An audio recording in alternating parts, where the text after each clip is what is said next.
Why can't the microcontroller drive the MEMS tube directly? First of all, the I/O port of the microcontroller has a certain load capacity, but the current is very small, and the driving capacity is limited, generally within 10 to 20 milliamps. In practical applications, the processor generally pays attention to low power consumption, and the power supply voltage will be relatively low. Therefore, the general microcontroller is powered at 3.3 volts, and its I/O port has a maximum voltage of 3.3 volts. Let's simply compare the difference between the transistor and the MEMS tube drive. Transistor. The transistor is a current control type. As long as the base drive voltage is higher than the dead zone voltage of VBe, it can generally be turned on at 0.7 volts. For the transistor, 3.3 volts is definitely greater than VBe. The base current can be calculated based on the I/O port voltage and the current limiting resistor. Therefore, a suitable resistor is directly connected in series with the base to make the transistor work in the saturation zone. MOSFET. It is a voltage control type.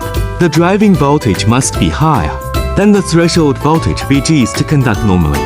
That is, it must be higher than the minimum value of the dead zone voltage asked to conduct. The threshold voltage of different MOSFETs is different, generally around 3 to 5 volts. The saturation driving voltage is 6 to 8 volts, which is greater than the I/O port voltage of 3.3 volts. If it is driven by 3.3 volts, the MOSFET may not be turned on at all, or it may be in a semiconducting state. In the semiconducting state, the internal resistance of the tube will be very large. If the drive is small, the current load can be used, but the large current load is not allowed. The internal resistance is too large. The power consumption will also be very large, and the MOSFET will easily burn out. Therefore, the I/O port is generally selected to directly control the transistor, and then to control the MEMS tube.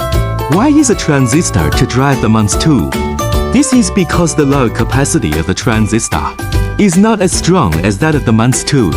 When the load current is required, a MEMS tube is needed to drive it.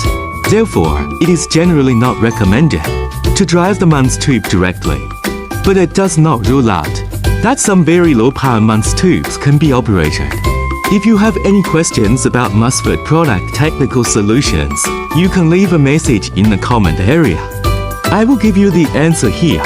VBsemi-MOSFET manufacturer focusing on MOSFET R&D and manufacturing for 20 years.